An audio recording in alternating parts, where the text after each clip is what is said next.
Hello, I'd like to talk about PowerKey4Revit. In this one here, I want to look at the project browser. So if we come into here and we type SB, goes up to here, comes into the search box over here, and I'm going to type M1, escape. It then takes me down to the first M1 through there, and the cursor is off to the side. On the side of the window, you'll notice it's later on through there. I can also use SD, and SD just brings this up here, and I can type floor and go escape from there, and it takes me to the first item from wherever the last point I was at, and it looks down and finds the first floor after that.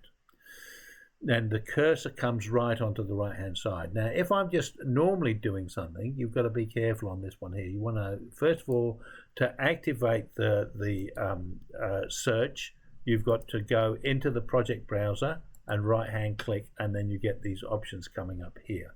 If you're in your main screen or somewhere else and you click it, you get a different context menu coming through there. The other alternative that you can do is that you can use the Control plus F, which comes through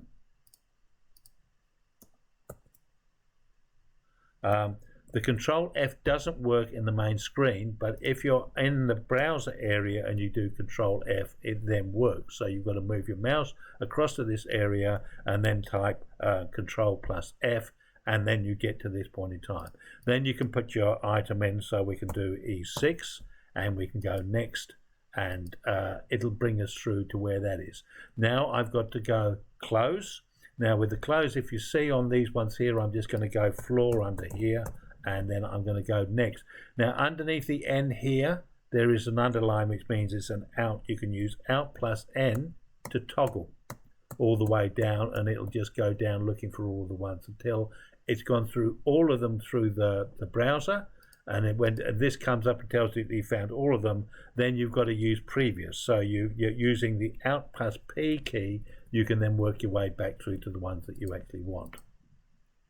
And then you've got to type close with the Alt close, and you find that your cursor's still here, so you've got to come across and click on the item that you want. Now the method that I'm actually using, it's going to come into here. It's going to find a little location below this first tick box. It's going to right hand click and go expand all, and then it's going to go collapse all.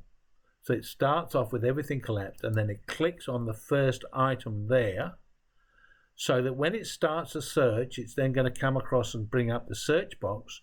When it starts a search, it's always going to be looking from the very top downwards. So that's useful from the point of view of if you're looking for any of your views and any of the sheets, which is the two areas that I generally do.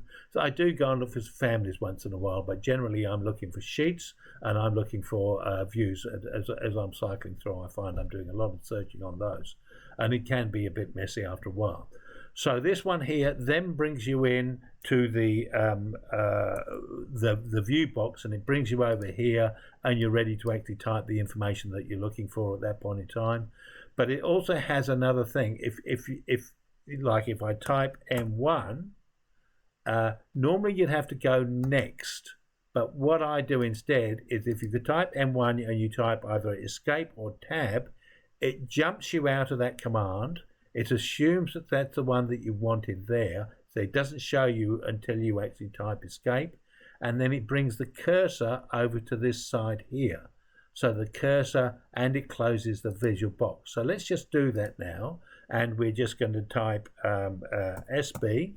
It's going up to there. It's going to open it. It's going to close it. It's now ready into this. I'm going to type E6 and escape. It opens up the first E6, so it doesn't give you any choices, and the cursor is now over this point here where I can easily access it, and the block doesn't happen. So normally with the search, you'd come into here, you go search or whatever, you would type your, and we just go M1 here. We go next to here, it will bring you into here. You've got to type close, and your cursor's still there. The other thing that we can do is, depending on where it's set up, there's another one just called SD. So what that one's doing is basically it's coming over here, right, it's just clicking on the browser area, and then it's going control Control F and bringing up this box here.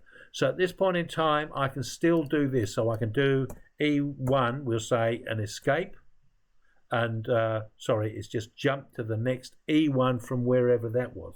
Since we were in M, it wasn't going to go backwards, it was just going to jump to the next one, which has got this sports collar thing through there, and it's just jumped through there and it's brought the cursor through there.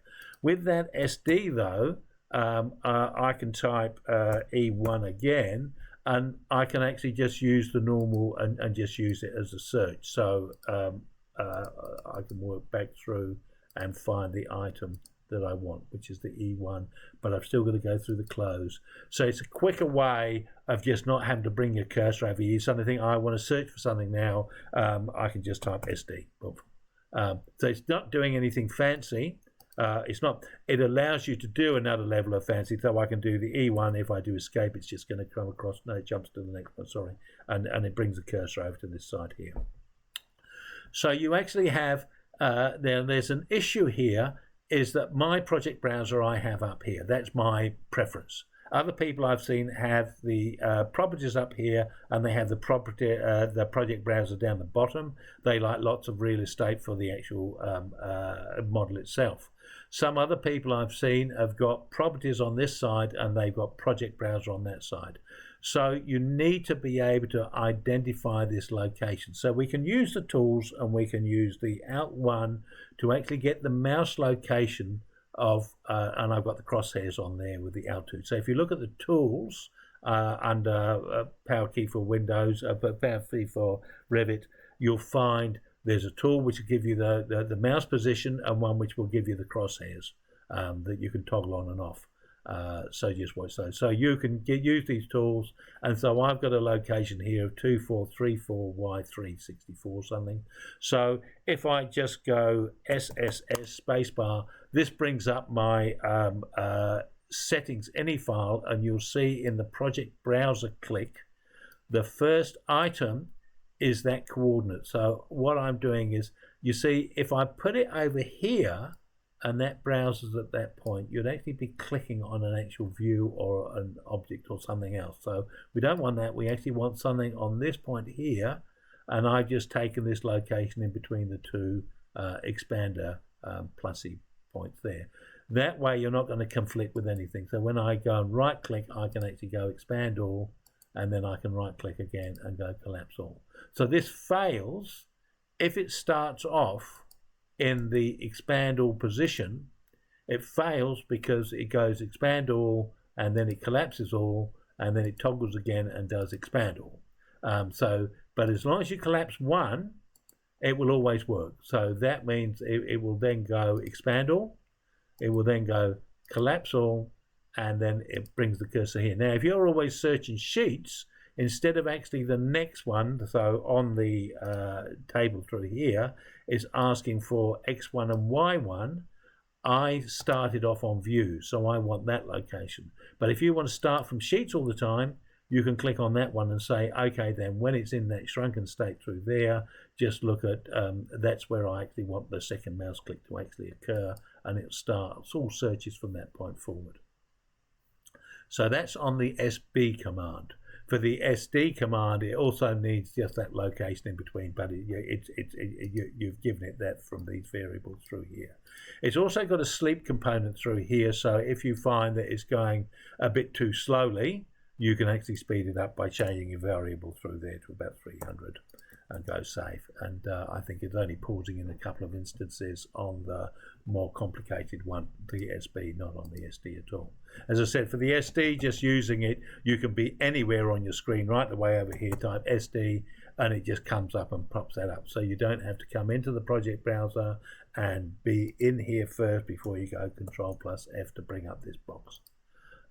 Plus also the SD has the added feature that if you just type SD over here, SD, yeah, what's happened now? Okay, let's just come into here and go SD. It comes through, and if it's the first letter that you want, we're just going to go M1, and if we just go escape, it'll bring the cursor over to this side, and it'll bring that, and it'll close the dialog box as well. So those are methods of doing your navigation through the project browser, and this is something that I do find I spend a lot of fiddling time to do. So to be able to use the inbuilt search engine to be able to do that allows a lot more access to, well, it'll save time from looking around for things, in my opinion. Thank you very much for watching.